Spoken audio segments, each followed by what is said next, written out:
नमस्कार दोस्तों, जय माता दी। स्वागत है आपका मेरे इस चैनल माँ ब्रह्मांड कृपा @अनीता धार्मिक ज्ञान पर। आज मैं आपको अपने इस वीडियो में चैत्र नवरात्रि की जानकारी दूंगी। आप सब ध्यान से सुनिएगा। चैत्र नवरात्रि हिंदू धर्म का बहुत ही पवित्र पर्व है। यह नवरात्रि माँ दुर्गा के नव स्वरूपों की पूजा का समय होता है। मान्यता है कि इसी समय भगवान राम ने रावण पर विजय प्राप्त करने के लिए माँ दुर्गा की पूजा की थी। नवरात्रि के पहले दिन घट या कलश स्थापना की जाती है। कलश स्थापना के लिए एक मिट्टी के पात्र में जौ बोए जाते हैं, उसके ऊपर जल से भरा कलश रखा जाता है और नारियल तथा आम के पत्ते रखकर माता का आवाहन किया जाता है। नवरात्रि के 9 दिनों में माँ दुर्गा के 9 रूपों की पूजा की जाती है, जो कि है शैलपुत्री, माँ ब्रह्मचारिणी, चंद्रघंटा और कुष्मांडा, स्कंद माता, कात्यायनी माता, कालरात्रि माता, महागौरी और सिद्धिदात्री माता।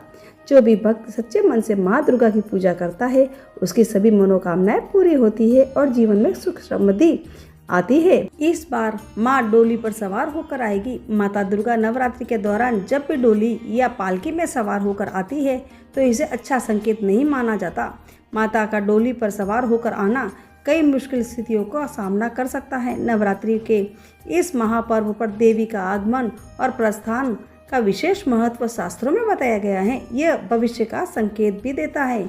इस बार चैत्र नवरात्रि में माँ दुर्गा का आगमन डोली पर हो रहा है, जबकि उनका प्रस्थान हाथी पर होगा, जो शुभ संकेत नहीं है। अब मैं आपको माँ चैत्र नवरात्रा की घट स्थापना का शुभ मुहूर्त बताती हूँ। हिंदू धर्म में नवरात्रि का पर्व शक्ति और साधना का अनुपम संगम है। वर्ष में नवरात्रि का पर्व 4 बार आता है, जिनमें से चैत्र मास की नवरात्रि विशेष आध्यात्मिक महत्व रखती है। चैत्र शुक्ल प्रतिपदा से प्रारंभ होने वाली यह नवरात्रि नव संवत्सर का भी आरंभ मानी जाती है। इसी दिन से वातावरण में सकारात्मकता ऊर्जा का संचार होता है और भक्तजन 9 दिनों तक माँ दुर्गा के विभिन्न स्वरूपों की उपासना करते हैं। पंचांग के अनुसार इस वर्ष चैत्र शुक्ल प्रतिपदा तिथि 19 मार्च प्रातः 6:52 से आरंभ होकर 20 मार्च प्रातः 4:52 तक रहेगी। उदया तिथि के अनुसार नवरात्रि का शुभारंभ 19 मार्च से ही होगा।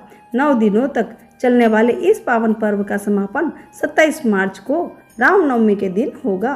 चैत्र नवरात्रि माँ अम्बे की भक्ति के साथ ही संयम और साधना का महापर्व है। इन दिनों में की गई उपासना और जब तब कई गुना फलदायी मानी जाती है। नवरात्रि के त्योहार का पहला दिन घट स्थापना या कलश स्थापना के लिए अत्यंत महत्वपूर्ण होता है। इसी के साथ 9 दिवसीय पूजा का आरंभ भी हो जाता है। इस वर्ष घट स्थापना के लिए प्रातः 6:52 से लेकर 7:43 तक का समय विशेष शुभ रहेगा। इसके अतिरिक्त दोपहर में अभिजीत मुहूर्त में 12:05 से लेकर 12:53 तक भी कलश स्थापना की जा सकती है। शास्त्रों के अनुसार शुभ मुहूर्त में विधि पूर्वक स्थापित किया गया कलश घर में सुख समृद्धि और आध्यात्मिक ऊर्जा का संचार लाता है। नवरात्रि के प्रथम दिन प्रातः ब्रह्म मुहूर्त में उठकर स्नान करें और स्वच्छ वस्त्र धारण करें। पूजा स्थान में गंगा जल से शुद्ध कर लाल वस्त्र बिछाएं। इसके पश्चात माँ दुर्गा की प्रतिमा या चित्र स्थापित करें। अब एक मिट्टी के पात्र में स्वच्छ मिट्टी भरकर उसमें जौ बोए। यह जौ समृद्धि और उन्नति का प्रतीक माना जाता है। फिर एक तांबे या मिट्टी के कलश में जल भरे, उसमें सुपारी, सिक्का तथा अक्षत डालें। कलश के मुख पर आम के पत्ते रखें और नारियल को लाल वस्त्र में लपेटकर स्थापित करें। इस कलश को देवी की चौकी के समीप स्थापित करें। इसके बाद अखंड ज्योत प्रज्वलित करें, जो पूरे 9 दिनों तक निरंतर चलती रहती है। यदि अखंड ज्योति संभव न हो तो प्रतिदिन पूजा के समय दीपक अवश्य जलाना चाहिए। पूजन के समय ओम ऐं ह्रीं क्लीं चामुंडे विच्चे मंत्र का जाप श्रद्धा पूर्वक जाप करना चाहिए। साथ ही दुर्गा सप्तशती का पाठ करें और अंत में आरती के साथ पूजा संपन्न कर सकते हैं। अगर आप चाहो तो दुर्गा चालीसा का भी पाठ कर सकते हो। दुर्गा सप्तशती का पाठ माँ अम्बे की कृपा प्राप्त करने का सर्वोत्तम साधन माना गया है। यह पाठ मानसिक शक्ति को बढ़ाता है और भय बाधाओं तथा नकारात्मक ऊर्जा की रक्षा करता है। नियमित पाठ और साधक से जीवन के आत्मविश्वास बढ़ता है और शत्रु बाधाएं दूर होती हैं। ऐसा माना जाता है कि यह पाठ रोगों से रक्षा करता है तथा मन को शांति प्रदान करता है। जो भक्त श्रद्धा और विश्वास के साथ इसका पाठ करता है, उसके जीवन में सकारात्मकता परिवर्तन अवश्य आते हैं। नवरात्रि के 9 दिनों में माँ के 9 स्वरूपों की आराधना की जाती है, जैसे कि प्रथम दिन में माँ शैलपुत्री की पूजा में स्थिरता और शक्ति प्राप्त होती है और द्वितीय दिन माँ ब्रह्मचारिणी की आराधना से आत्म संयम और तप की प्रेरणा देती है। तृतीय दिन है माँ चंद्रघंटा का। उनकी उपासना करने से भय दूर होता है और साहस बढ़ता है। चतुर्थ दिन में माँ कुष्मांडा की कृपा से ज्ञान और समृद्धि प्राप्त होती है। पंचम दिन है माँ स्कंद माता का, जो कि पूजा में संतान सुख और मातृत्व का आशीर्वाद मिलता है। षष्ठम दिन में माँ कात्यायनी विवाह संबंधी बाधाओं को दूर करती है। सप्तम दिन है माँ कालरात्रि का, जो नकारात्मक शक्तियों से रक्षा करती है।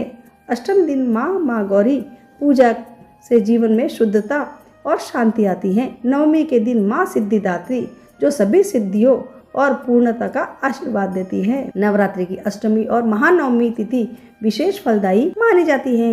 इन दिनों कन्या पूजन की परंपरा, जिसमें छोटी कन्याओं को देवी का स्वरूप मानकर उनका पूजन किया जाता है। उन्हें घर आमंत्रित कर भोजन, वस्त्र और दक्षिणा अर्पित की जाती है। अब मैं आपको नवरात्रि साधना के साथ साथ सेवा का भी पर्व है। शास्त्रों में कहा गया है कि इन 9 दिनों में किया गया दान माँ के आशीर्वाद के साथ पुण्य का फल प्रदान करता है। जरूरतमंदों को दिया गया दान माँ दुर्गा की सच्ची आराधना मानी जाती है। विशेष रूप से कन्याओं, असहायों और दिव्यांगजनों की सहायता करना अत्यंत पुण्यकारी माना गया है। सेवा भाव से किया गया दान न केवल समाज को सशक्त बनाता है, बल्कि साधक के जीवन में भी सुख समृद्धि का मार्ग खोलता है। चैत्र नवरात्रि आध्यात्मिक उन्नति का श्रेष्ठ अवसर है। जब हम सच्चे मन से माँ की शरण में जाते हैं तो हमारे जीवन की नकारात्मकता स्वतः ही समाप्त होने लगती है। इन 9 दिनों में संयम, उपवास, जप और ध्यान से आत्मा का शुद्धिकरण होता है। माँ दुर्गा की कृपा से जीवन में नई ऊर्जा, साहस और सकारात्मकता का संचार होता है।